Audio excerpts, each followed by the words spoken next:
Today, now start with today lecture. That is today our topic is the auto regulation of GFR and renal blood flow. कि कल पे मैंने आपको बताया कि ऑटो रेगुलेशन क्या होती है. Roll number 1. Yes sir. Auto regulation क्या होती है कल भी आपको बताया था मैंने. आपने ये बताया था कि वो रेनल ब्लड फ्लो जीएफआर के जो रिलेटिवली जो कांस्टेंट रहते हैं डिस्पाइट वो चेंजेस इन ब्लड प्रेशर उसे ऑटो रेगुलेशन कहते हैं. दोबारा बताओ. सर ये जो रेनल ब्लड फ्लो है जीएफआर है ये मतलब रिलेटिवली कांस्टेंट रहते हैं despite changes in blood pressure from 70 to 180 millimetre mercury तो उसे ऑटो रेगुलेशन कहते हैं. शाबाश. यानी कि अगर हमारा तो प्रेशर में if there is a change, normal pressure अगर 100 है, अगर वो प्रेशर चेंज होकर डिक्रीज होकर 60-70 आ गया या इंक्रीज होकर 170 हो गया फॉर एग्जांपल, तो that will be compensate by the kidney and this mechanism is called the auto regulation and this auto regulation is dependent on the intrinsic renal feedback mechanism जो कि हमारा रीनल ब्लड फ्लो और GFR को जो है वो control में रखता है. यानी कि अगर if there is any change in the blood pressure these will be auto regulated. अब क्वेश्चन ये है कि जब हमारा रीनल ब्लड फ्लो और जीएफआर कंट्रोल हो रहा है तो क्या उसकी वजह से हमारा यूरिन में भी फर्क पड़ेगा या यूरिन भी कंट्रोल में आ जाएगा.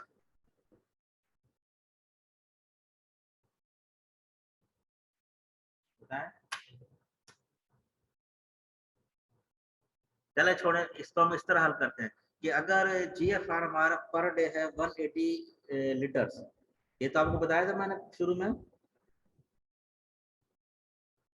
अब्दुल साहब. Yes sir. Yes sir. ये आपको बताया था कि यूरिन का जो है आउटपुट वो सॉरी जो किडनी का जो है GFR per day 180 litres per day है. याद है आपको. Yes sir. Yes sir. ठीक है. और हमारा प्लाज्मा वॉल्यूम कितना है जो फिल्टर होता है उसमें से वो कितना होता है हमारा. 180 लीटर्स पर डे होता है. हैं? 180 लीटर्स पर डे होता है. कितना. 180 litres per day. 20. 180 litres per day. यार ये तो जीएफआर है ना. जीएफआर है ग्लोमेरुलर फिल्ट्रेशन रेट. ये जो फिल्टर हो रहा है वो हमारा प्लाज्मा फिल्टर हो रहा है. तो प्लाज्मा का वॉल्यूम कितना है. 5 3 liters.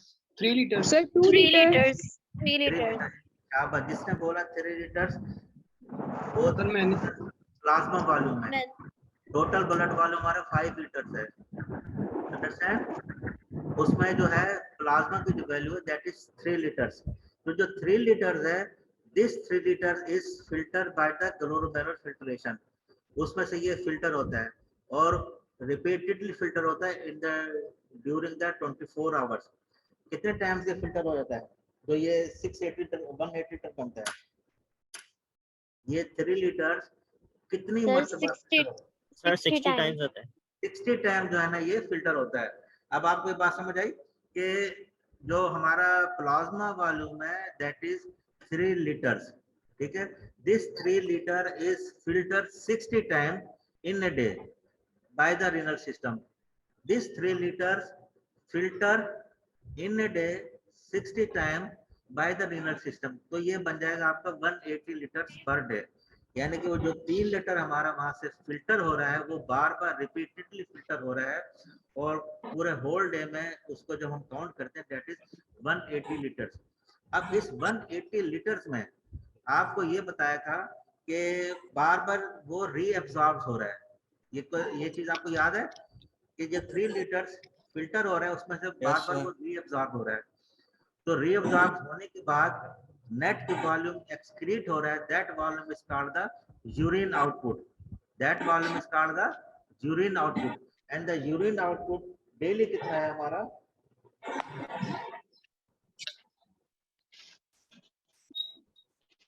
कितना था मैंने आपको बताया था यूरिन आउटपुट डेली कितना बताया था आपको.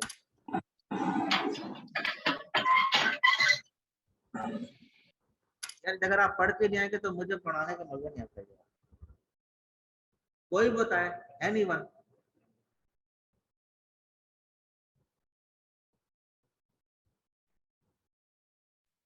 Sir, 1.5 liters per day होता है। 1.5 है, 1 to 1.5 लीटर पर डे हमारा तो इसका क्या मतलब हुआ कि टोटल हमारे पास था 180 लीटर, ठीक है। टोटल जो फिल्टर हो रहा था वो हो रहा था 180 लीटर, उसमें से 1.5 अगर यूरिन हमारा बनता है तो बाकी कितना बचा, 178.5 लीटर जो है वो रीअब्सॉर्ब हो रहा है। तो 180 लीटर में से 178.5 लीटर जो है वो रीअब्सॉर्ब हो रहा है। ये बात आपको क्लियर हो गई? ये बात क्लियर हुई आपको? Yes, sir. Yes, sir. ठीक है ना, कि 3 लीटर्स हमारा था प्लाज्मा वॉल्यूम, वो फिल्टर हो रहा है जीएफआर के थ्रू, ठीक है। और ये 60 टाइम होता है पर डे इन 24 आवर्स है, तो is equal to 180 litres per day. ये मैंने आपको पहले बताया था कि ये वाइवा क्वेश्चन है सारा ये। तो 180 लीटर में से 178.5 लीटर है that is reabsorb, that is reabsorb. तो बाकी जो रिमेनिंग है दैट इज द 1.5 लीटर जो है वो यूरिन की सूरत में एक्सक्रीटेड हो जाता है। अब हम ऑटो रेगुलेशन की तरफ हम आते हैं। फॉर एग्जांपल हमारा जो ये ब्लड प्रेशर था,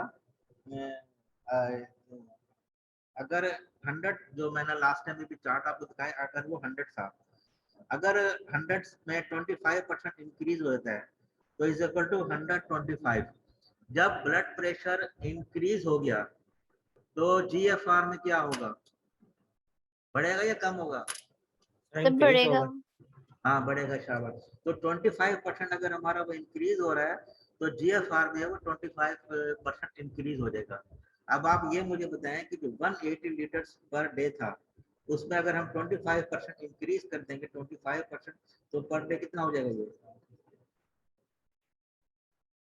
180 plus 25% is equal to 225 litres per day, ठीक है। कैलकुलेशन हो गई आपसे? 180 का 25% कितना बन जाएगा? 225. टोटल 225 हो जाएगा ना, ठीक है ना। सर 45 ऐड करेंगे, 45 ऐड करेंगे। तो 45 इसमें हमने ऐड कर लिया ना हमने, तो ये जी सर। 225 बन गया ना, ठीक है। ये बात आपको समझ आ गई है? Yes sir.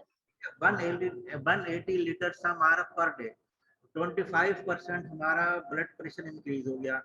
जब वो इंक्रीज हो गया it will lead to the increase in the GFR.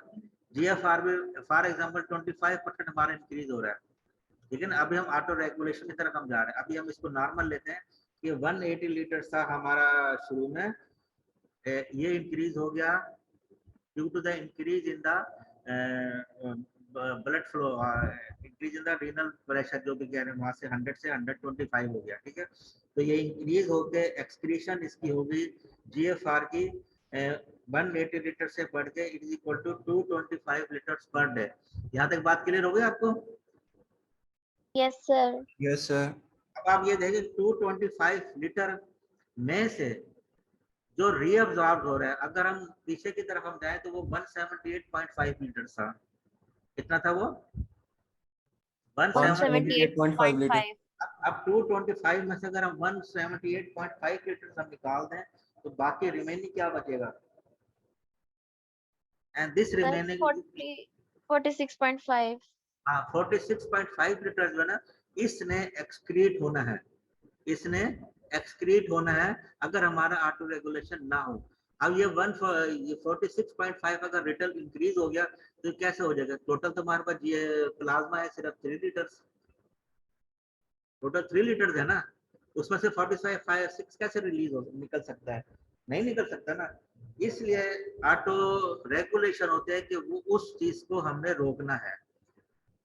इस जो 46.6 लीटर जो है जो निकल जाना चाहिए उसको कंट्रोल करने के लिए जो मैकेनिज्म है that is called the auto regulation of the GFR and the renal blood.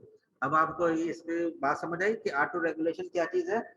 कि जो एक्स्ट्रा ब्लड प्रेशर हमारा बढ़ जाए and this lead to the increase in the GFR. जब इंक्रीज जीएफआर हो गया, उसको रेगुलेट करने के लिए जो बॉडी में या किडनी में मैकेनिज्म है, that is known as the auto regulation.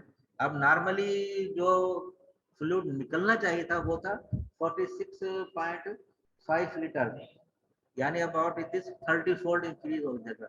मगर हमारा जो फ्लूइड वॉल्यूम है, जो प्लाज्मा वॉल्यूम है, that is 3 litres per day जो उसमें से फिल्टर हो रहा है। तो अब 46 लीटर तो नहीं निकल सकता ना। जब 46 नहीं निकल सकता तो इसके लिए हमारे पास major function of the auto regulation है इसके अंदर हमारी बॉडी में। और ये किस तरह अमल करता है, इसके लिए दो है। Number 1 is the to prevent the large changes in the GFR, and second is the additional adaptive mechanism in the renal tubule, और इसको हम कहते हैं glomerulotubular balance। क्या कहते हैं? glomerulotubular balance। और it affects the excretion of the water and the sodium। जब भी वाटर जहां पे भी सोडियम जहां पे भी जाएगा अपने साथ वाटर को लेके जाएगा। जब भी सोडियम जाएगा अपने साथ वाटर को लेके जाएगा। तो अगर सोडियम साथ जा रहा है, वाटर साथ जा रहा है, तो इसको हम क्या कहेंगे? प्रेशर डायूरेसिस और प्रेशर नेट्रीयूरेसिस। क्या कहेंगे? Pressure diuresis. डायूरेसिस क्या कहते हैं? Increase in the urine volume. Diuresis कहते हैं increase in the urine volume. और जब ये प्रेशर के साथ आ रहे हैं, क्योंकि प्रेशर हमारा पीछे से आ रहा है, रिनल सिस्टम से आ रहा है, रिनल आर्टरी से आ रहा है, तो ये इसको कहेंगे प्रेशर डायूरेसिस।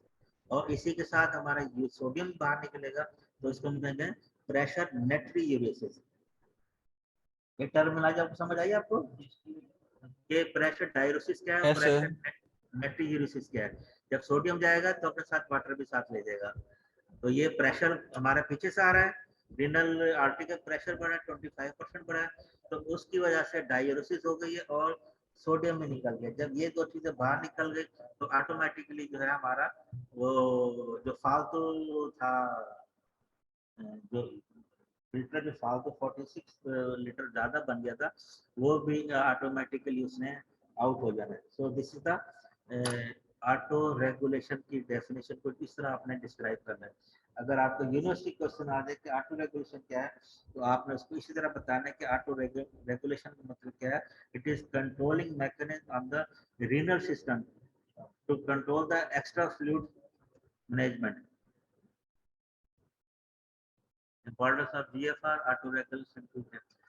तो अब इसके लिए जो सिस्टम है हमारी बॉडी के अंदर, दैट इज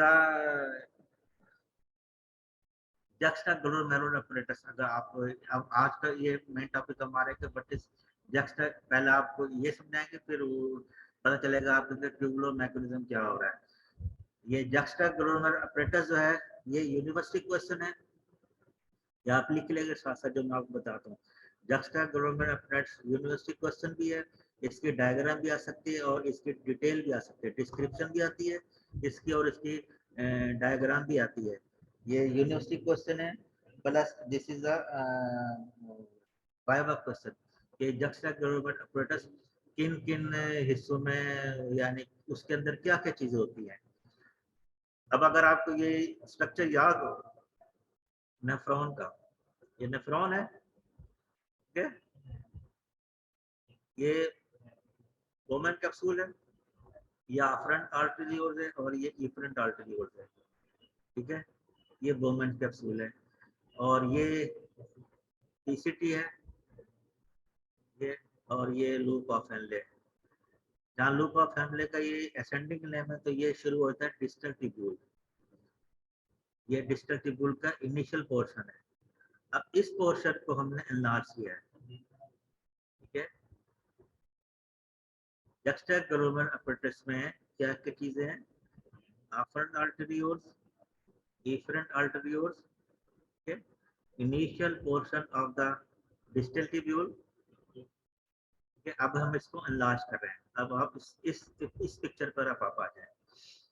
इसको जब हमने एनलार्ज किया तो ये देखें, ये afferent arterioles है, ठीक है। ये क्या है? Glomerulus capillaries. ये afferent है और ये efferent है, और ये इनिशियल पोर्शन है आपका डिस्टल ट्यूब्यूल का। अब यहाँ पे क्या चेंजेस आ रही है कि जो पोर्शन फेसिंग है towards the afferent and efferent arterioles, ठीक है, जो portion facing portion of the distal tubule towards the afferent and efferent arteriole, यहाँ पे एक स्पेशलाइज इनमें सेल की अरेंजमेंट है, इसको हम कहते हैं मैक्यूलर डेंसा, इसको कहते हैं मैक्यूलर डेंसा। और इसी तरह यहाँ पे भी स्पेशल अरेंजमेंट है जिसको हम कहते हैं ग्रेनुलर सेल्स, और यहाँ पे ये पड़े हुए बीच में हमारे मेसेंजियल सेल्स। तो जस्टा ग्लोमेरुलर apparatus में क्या हुआ, क्या क्या चीजें हुई, एक afferent arterioles है, उसके बाद efferent arterioles है और मैक्यूलर डेंसा है। ये तीन चीजें आपने जरूर याद रखनी है कि जस्टा ग्लोमेरुलर apparatus में ये तीन चीजें लाजमी आपको याद होनी चाहिए कि afferent arterioles, उसके बाद efferent arterioles, उसके बाद specialized portion of the upper portion of the distal tubule, that is the macular densa। ये तीन चीजें मिलके बनती हैं juxtaglomerular apparatus। ठीक है, अब इसका हम आगे चलते हैं नेक्स्ट। अब role of tubuloglomerular feedback in auto regulation. अब हमने ये देखना है कि what are the changes in the sodium chloride concentration at the macular densa and control of arterio resistance. आपको ये बताया था कि सोडियम क्लोराइड फिल्टर हो रहा है, उसके बाद वो रीअब्सॉर्ब होता है प्रॉक्सिमल कन्वर्जिव ट्यूब्यूल में। उसके बाद फिर क्या होता है, जो चेंजेस वहाँ पे जो चीज फिल्टर हो गई है, जो चीज रीअब्सॉर्ब होगी, जो बाकी चीजें बचती हैं वो आप क्या जाती हैं लूप ऑफ फैनले से शुरू होती हुई फिर आपकी आती है इसके अंदर डिस्टल कन्वोल्यूटेड ट्यूब्यूल में। ठीक है, पहले रीअब्सॉर्ब होगा, सबसे पहले हमारा यहाँ पे फिल्टर होगा, ग्लोमेरुलर में से यहाँ से फिल्ट्रेशन होगी, ये बार बार रिपीट होंगी चीजें, आखिर तक जाएंगी। ये ग्लोमेरुलर फिल्ट्रेशन चीजें यहाँ पे फिल्टर हो रही है, प्रॉक्सिमल ट्यूब्यूल में जा रही है। जब एक चीज फिल्टर होगी उसके बाद फिर उसकी रीअब्सॉर्प्शन शुरू हो जाती है। ठीक है, ये आपको बताया ना कि पहले प्रोसेस है फिल्ट्रेशन, फिर है रीअब्सॉर्प्शन, उसके बाद है सिक्रीशन और आखिरी है एक्सक्रीशन। ये चार प्रोसेस आपने याद रखने हैं इसके लिए, अपना नेफ्रॉन के लिए filtration, reabsorption, excretion, secretion and excretion. ये डायग्राम अब आपको याद हो, चारों चीजें मैंने आपको बताई थी। अब ये है कि when there is a changes in the sodium chloride concentration at the macular densa, जो सोडियम क्लोराइड रीअब्सॉर्ब हो गया, ठीक है, जो रीअब्सॉर्ब हो गया या जो बच गया या रीअब्सॉर्ब नहीं हो रहा, या जो रीअब्सॉर्ब नहीं हो रहा, that sodium chloride is reach at this portion, यहाँ पे वो पहुंच जाएगा, जिसकी वजह से हमारा ये आफ्रेंट और इफ्रेंट आर्टरीज का फीडबैक मैकेनिज्म जो है वो हमारा वर्क करता है। ठीक है, तो ये सोडियम क्लोराइड आ गया, कंसंट्रेशन एट मैक्यूलर डेंसा, ये मैक्यूलर डेंसा है। अब ये लिखे tubular glomerular feedback mechanism auto regulate RBF and the GFR, and this has two components. Number 1 is the afferent arteriole, ये है आफ्रेंट आर्टीरियोल फीडबैक मैकेनिज्म, और यह है इफरेंट आर्टीरियोल फीडबैक मैकेनिज्म। तो ये सारा मिलके बनाते हैं juxtaglomerular apparatus। अब वर्क कैसे करता है ये, फॉर एग्जांपल के प्रॉक्सिमल जो आपको बताया था ट्यूब्यूल से सोडियम क्लोराइड की रीअब्सॉर्प्शन ज्यादा हो जाती है। For example proximal sodium chloride से की रीअब्सॉर्प्शन ज्यादा हो जाती है, तो मैक्यूलर डेंसा में उसकी रीअब्सॉर्प्शन कम आएगी, यानी सॉरी यहाँ पे रीअब्सॉर्प्शन ज्यादा हो रही है तो सोडियम क्लोराइड की जो कंसंट्रेशन है मैक्यूलर डेंसा में कम हो जाएगी। ठीक है, मैक्यूलर डेंसा में कम हो जाएगी। और अगर हम इस पिक्चर ऊपर की तरफ ले जाएं तो decrease in the arterial pressure, it leads to decrease in the glomerular hydrostatic pressure, decrease in the GFR। जब GFR डिक्रीज हुआ तो इसकी सोडियम क्लोराइड की कंसंट्रेशन में डिक्रीज होगी। ये दो फैक्टर है, या तुम्हारा अल्टीरियर प्रेशर डिक्रीज हो जाएगा नंबर 1, या ट्यूबुलर रीअब्जॉर्प्शन में सोडियम क्लोराइड की ज्यादा हो गई है। ये डायग्राम आपको समझ आ रही है? ठीक है। नंबर 1, या तो अल्टीरियर प्रेशर हमारा डिक्रीज हुआ है, उसकी वजह जीएफआर डिक्रीज हुआ है, और सोडियम क्लोराइड की कंसंट्रेशन जो है that is decrease in the macular densa. एक इस वजह से डिक्रीज हो सकता है, यानी जो आपको बताया था कि मैक्युलर डेंसा में सोडियम क्लोराइड की जो कंसंट्रेशन है वो इफेक्ट करती है हमारे आगे प्रोसेस के लिए। तो अगर ये डिक्रीज हो रहा है दो वजह से, एक तो अल्टीरियर प्रेशर डिक्रीज हुआ है, दूसरा increase in the reabsorption of the sodium chloride from the proximal tubule. अब इसका इफेक्ट क्या है? When there is a decrease in the sodium chloride concentration at the macular densa, it leads to the afferent arteriolar resistance. पिछले picture में हम जाएं कि जब यहाँ पे उसकी सोडियम क्लोराइड कंसंट्रेशन डिक्रीज हुई है तो यहाँ पे उसकी रेजिस्टेंस बढ़ गई है, आफ्रेंट आर्टेरियोल में उसकी रेजिस्टेंस बढ़ गई है। दोबारा इस पर आ जाए, जब आफ्रेंट आर्टेरियोल की रेजिस्टेंस बढ़ गई है, इट लीड्स इनटू द ये जो यहाँ पे डिक्रीज हो गया था उस पर ये नेगेटिव असर करेगी, उस पर ये नेगेटिव हो जाएगा। ये ग्लोमेरुलर फिल्ट्रेशन प्रेशर जो है जो डिक्रीज हो रहा था वो बढ़ना शुरू हो जाएगा, नंबर 1। नंबर 2, इसका इफेक्ट क्या है कि अगर ये concentration decrease in the macular densa, it lead to the increase in the renal formation. Renal कहाँ से बन रहा है? ये जो हमारे मेसेंजर सेल्स हैं और ये आफ्रेंट आर्टरी और इफरेंट आर्टरी, यहाँ से ये हमारा रीनल रिलीज होता है, ये हार्मोन है यहाँ का, और ये this lead into the angiotensin 1 and angiotensin 2। जब ये इंक्रीज हो रहा है तो ये दोनों चीजें भी इंक्रीज हो रही हैं। जब ये इंक्रीज हो गया तो increase in the efferent arterial resistance.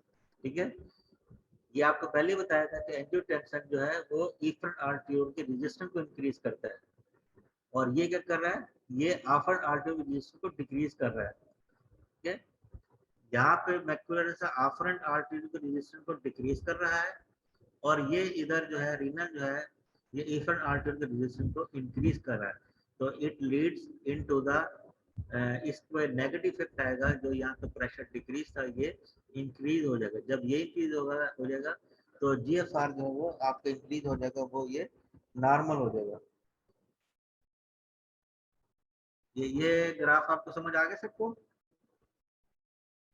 Yes sir. Yes, sir. हाँ, किसी ने कुछ पूछ रहा हूँ यहाँ पे, बहुत इंपॉर्टेंट है ये आपका ग्राफ है, बुक में भी है ये। एक दफा दोबारा बता देंगे। देखिए जी, आपको बताया था कि जक्स्टाग्लोमेरुलर अपरेटस में ये जक्स्टाग्लोमेरुलर अपरेटस है। ठीक है, तीन चीजें इसमें, आफ्रेंट, इफरेंट और ये मैक्युलर डेंसा, ये तीनों मिलकर जक्स्टाग्लोमेरुलर अपरेटस बनाते हैं। और इसका आफ्रेंट आर्टेरियल फीडबैक के मेजर में और इफरेंट आर्टेरियल फीडबैक के मेजर में। अब ये मैक्युलर डेंसा किसका पोर्शन है? डिस्टल ट्यूब्यूल का, और डिस्टल ट्यूब्यूल में फिल्ट्रेशन कहाँ से आ रही है? प्रॉक्सिमल ट्यूब्यूल से। पहले आपको बताया था कि यहाँ चीज फिल्टर हुई है ग्लोमेरुलर मैरो से, ये प्रॉक्सिमल ट्यूब्यूल है, यहाँ पे फिल्टर हुआ है। उसके बाद यहाँ पे कुछ चीज रीअब्जॉर्प्शन हो जाएगी और कुछ चीज आगे चली जाएंगी। ठीक है, रीअब्जॉर्प्शन हो गई है, पहला प्रोसेस होता है फिल्ट्रेशन, फिर रीअब्जॉर्प्शन, फिर है सिक्रीशन, और आखिर में है उसका एक्सक्रीशन। अब जो चीज यहाँ पे रीअब्जॉर्ब हो गई है तो जो रिमेनिंग पोर्शन है वो हमारे पास इसमें आएगा अपना डिस्टल ट्यूब्यूल में। अब ये जो ग्राफ आपको बताया गया उसमें यही बताया गया है कि फॉर एग्जांपल अगर आर्टेरियल प्रेशर आपका डिक्रीज हो जाता है तो उसकी वजह से decrease in the glomerular hydrostatic pressure. When this pressure is decreased, it leads into the decrease in the GFR. जब ये GFR डिक्रीज हो जाएगा तो मैक्युलर डेंसा में जो सोडियम क्लोराइड की कंसंट्रेशन जो वो डिक्रीज हो जाएगी। एक स्टेप तो ये है कि सोडियम क्लोराइड की कंसंट्रेशन डिक्रीज क्यों हुई है मैक्युलर डेंसा में? क्यों? क्योंकि आर्टेरियल प्रेशर डिक्रीज हो गया। और दूसरा ये है कि अगर if there is an increase in the reabsorption of the sodium chloride, एक तो ये है कि उसका आर्टेरियल प्रेशर डिक्रीज हो गया या प्रेशर नॉर्मल है बट उसकी जो रीअब्जॉर्प्शन है वो बढ़ गई है, सोडियम क्लोराइड की प्रॉक्सिमल ट्यूब्यूल में रीअब्जॉर्प्शन जो वो बढ़ गई है।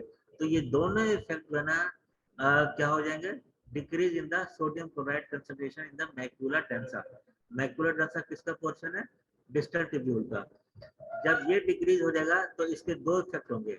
अगर हम इस तरफ आ जाएं तो decrease in the afferent arteriolar resistance, जो राइट साइड पे दिखाया था वो था आफ्फरेंट आर्टेरियल, उसकी रेजिस्टेंस है वो डिक्रीज हो जाएगी। और दूसरी साइड पे क्या था कि ये वहां पे ये हार्मोन रिलीज होंगे, रेनन फिर एंजियोटेंसिन 1 एंड 2, और it lead to the increase in the efferent arterial resistance. ये हम पहले पढ़ चुके हैं कि एंजियोटेंसिन का इफेक्ट क्या है, एफरेंट पे है उसकी रेजिस्टेंस का वो इंक्रीज करता है।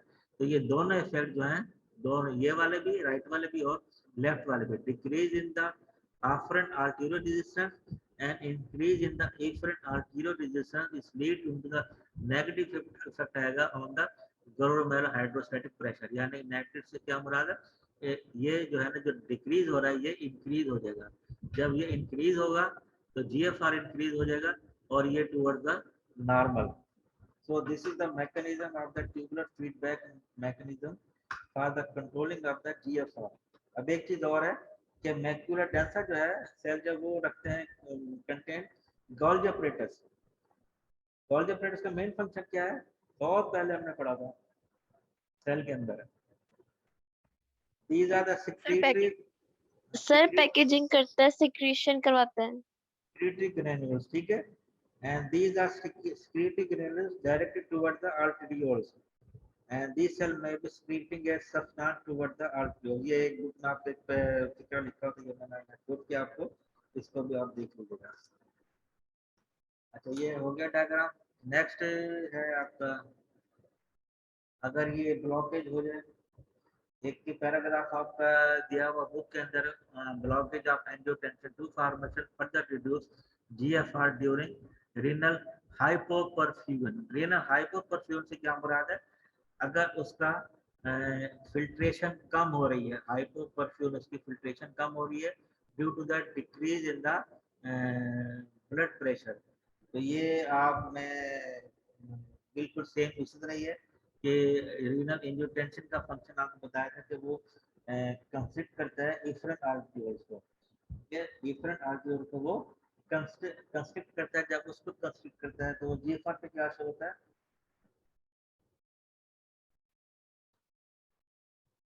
एफरेंट को कंस्ट्रिक्ट करता है, जीएफआर पे क्या हो जाएगा,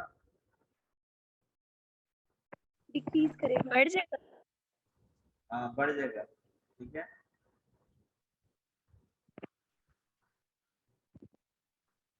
तो ये वही रेपिटेशन है, इसको आप देख लीजिएगा। अब आखिरी है हमारा तो myogenic auto regulation of renal blood flow and DFR. Myogenic से क्या मुराद है, what is meant by myogenic? और जो मसल्स पे सर स्मूथ मसल से होता है, जो हमारे मसल्स हैं किसके अंदर, सर जो ब्लड वेसल्स के स्मूथ मसल जो नहीं होते हैं। तो मस्कुलेचर हमारा ब्लड वेसल है, उसका उसको हम कहते हैं मसल, मायोजेनिक मसल, यानी जो उसका एक मैकेनिज्म है कि वो रीनल ब्लड फ्लो को, जीएफआर को वो कैसे कंट्रोल कर रहा है। जब वो ब्लड प्रेशर बढ़ता है तो it leads into the stretch of the vessel wall. जब ब्लड प्रेशर बढ़ेगा तो वेसल वॉल स्ट्रेच होगी, ठीक है, ये बात आपको समझ आ गई। जब ब्लड प्रेशर बढ़ता है तो वेसल वॉल जो है वो स्ट्रेच हो रही है। जब वेसल वॉल स्ट्रेच हो रही है, it lead to the increase in the movement of the calcium ion from the extra cellular fluid, ठीक है।